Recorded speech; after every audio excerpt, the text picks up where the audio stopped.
بسم اللہ الرحمن الرحیم۔ السلام علیکم۔ آج کی ویڈیو میں ہم آپ کو بتائیں گے کہ کیسے فرعون کی لاش کو خانہ کعبہ میں لایا گیا تو کیا ہوا، اس لیے ویڈیو کو آخر تک لازماً دیکھیے گا۔ میں پناہ مانگتا ہوں اللہ کی شیطان مردود سے اور شروع کرتا ہوں اللہ کے پاک اور بابرکت نام سے جو بڑا مہربان اور نہایت رحم کرنے والا ہے۔ محترم ساتھیوں، یہودیوں کی جانب سے بڑی سازش سامنے آئی۔ نہ جانے ان کے دماغ میں کیا چل رہا تھا، کون سی وہ سازشیں کرنا چاہ رہے تھے۔ انہوں نے پچھلے دنوں سعودی بادشاہ سے رابطہ کیا اور فرعون کی لاش کو مکے لے کر آنے کی درخواست پیش کی کہ وہ کوئی تجربہ کرنا چاہتے ہیں۔ سعودی بادشاہ نے کافروں کی سازش کو بھانپتے ہوئے سمجھتے ہوئے اللہ تعالیٰ پر بڑے یقین کے ساتھ انہیں اجازت دے دی۔ چاہ رہے تھے کہ وہ فرعون کی ممی کو لے کر جائیں اور ثابت کر دیں گے کہ یہ فرعون نہیں ہے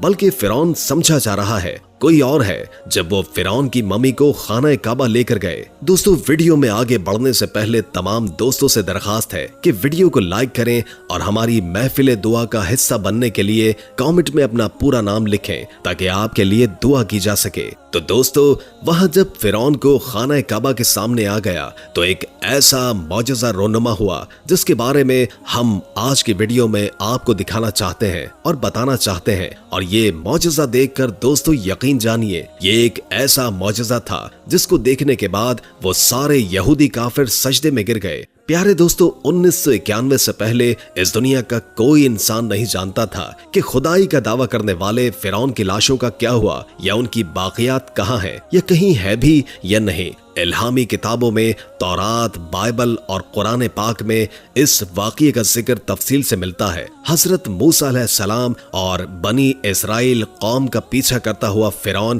پانی میں غرق ہو کر اپنی فوج سمیت غرق ہو گیا تھا۔ موسیٰ علیہ السلام اور ان کی قوم کو پانی نے اللہ کے حکم سے گزرنے کا حکم دیا تھا۔ اس کے بعد اس کا کیا ہوا، اس بارے میں بائبل اور تورات خاموش ہے، لیکن قرآن پاک میں اس کے انجام کے بارے میں بہت ہی عجیب سی باتیں کہی گئی ہیں جس کی کسی کو سمجھ نہیں تھی کہ اس کا مطلب کیا ہے۔ خود مسلمان بھی اس بات کو پڑھ کر آگے گزر جایا کرتے یا یہ سمجھے بغیر کہ اس بات کا اشارہ کس جانب ہے۔ دوستو، سورہ یونس میں فرعون کے مرنے کے بعد اس کا انجام نام کچھ اس طرح فرمایا گیا ہے: بس ہم تیرے بدن کو سمندر سے نکال کر محفوظ کر لیں گے تاکہ تو بعد میں آنے والوں کے لیے عبرت بن جائے۔ سورہ یونس آیت نمبر 92۔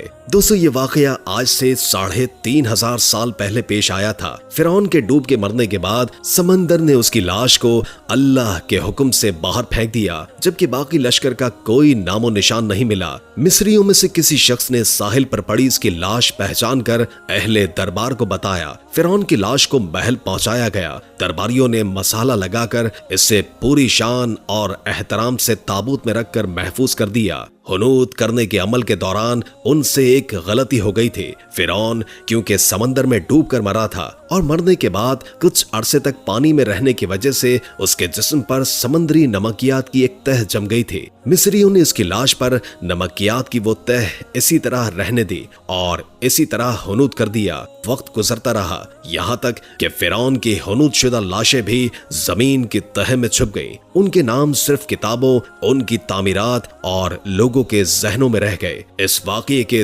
2000 سال کے بعد اس دنیا میں اللہ تعالیٰ کے آخری نبی حضرت محمد مصطفیٰ صلی اللہ علیہ وآلہ وسلم تشریف لائے۔ ان پر نازل ہونے والی آخری کتاب میں فرعونوں کے قصے بڑی تفصیل کے ساتھ بیان کیے گئے تھے، اور اسی سلسلے میں اس فرعون کا جسم محفوظ کرنے کی بابت آیتیں نازل ہوئی تھی۔ اس کی سچائی پر سب اہل ایمان کا پختہ یقین تھا، لیکن وہ سمجھنے سے قاصر تھے کہ خدائی کا دعویٰ کرنے والے کی لاش کہاں محفوظ ہے، کیسے اسے عبرت کا نشان بنایا جائے گا۔ دوستو، سن 1971 میں مصر کے ایک شہر الغورنیا سے تعلق رکھنے والے غریب اور معمولی چور احمد عبد الرسول کو فرعونوں کے ہنوت شدہ لاشوں کی طرف جانے والے خفیہ راستے تک رسائی مل گئی۔ احمد عبد الرسول نوادرات چوری کر کے بیچا کرتا تھا۔ ایک دن وہ دریائے نیل کے کنارے کے قریب تسبیح کے مقام پر اسی سلسلے میں پھر رہا تھا کہ جب اسے خفیہ راستے کا پتہ چلا۔ وہاں وہ نوادرات کی چوری کے لیے کھود رہا تھا کہ اسی دوران کچھ لوگوں लोगों ने पकड़ लिया और पुलिस के हवाले कर दिया। वो जिस जगह को खोद रहा था तो 1991 को दूसरी मम्मियों के साथ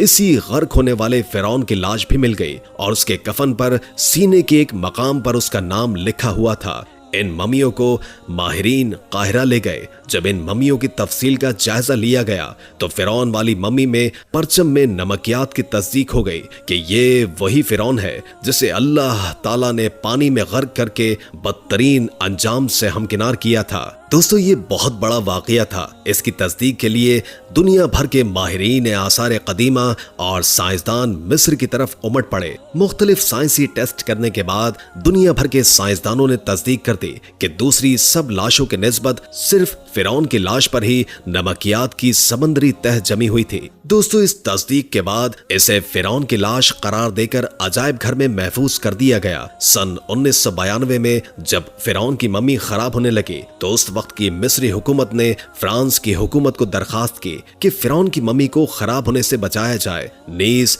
जदीद साइंसी जराए से इसकी मौत की वजह भी मालूम की जाए। मिस्री और फ्रांसीसी हुकूमत ने मिलकर मम्मी के फ्रांस जाने का इंतजाम किया। जब फिरौन की लाश को फ्रांस पहुंचाया गया तो एयरपोर्ट पर फ्रांसीसी सदर बजाते खुद हुकूमत के आला ओहदेदारों, तमाम वज़रा और फौज के अफसरान के साथ इस्तकबाल के लिए मौजूद थे। फिरौन की लाश का इस्तकबाल किसी अजीम जिंदा बादशाह की तरह किया गया। फौजी दस्तों ने सलामी दी। फिरौन की मम्मी को माहिर डॉक्टर की टीमों के हवाले किया गया। इस टीम की सरबराही डॉक्टर मोरिस बकाय ने की थी।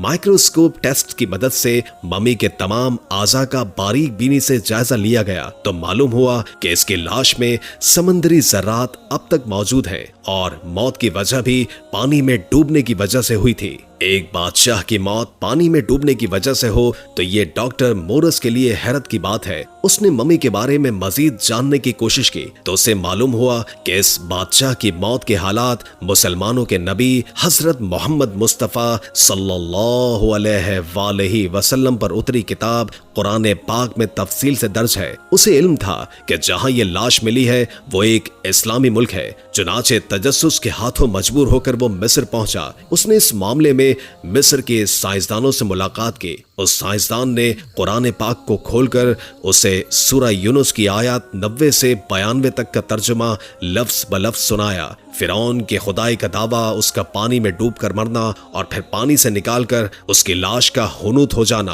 और फिर दोबारा लाश का मिलना और फिर लाश को जदीद साइंसी दौर में दोबारा महफूज किया जाना, सबका इशारा एक जानिब था और बहुत वाज़े था कि तुझे बाद में आने वालों के लिए इबरत का निशान बना दूंगा। दोस्तों, फिरौन की लाश इसे महफूज करके दुनिया के सामने रख दी गई है। इंटरनेट की एक क्लिक पर, रसायल और जरायद पर, टीवी चैनल्स पर और अजायब घरों में काबिल तरस हालत में मौजूद है। डॉक्टर मोरिस ने आयत का तर्जुमा सुना तो उसी वक्त पुकार उठा कि अल्लाह सच्चा है, कुरान सच्चा है और अल्लाह के नबी हजरत मोहम्मद मुस्तफ़ा सल्लल्लाहु अलैहि वसल्लम सच्चे हैं। कलमा पढ़ा और मुसलमान हो गया।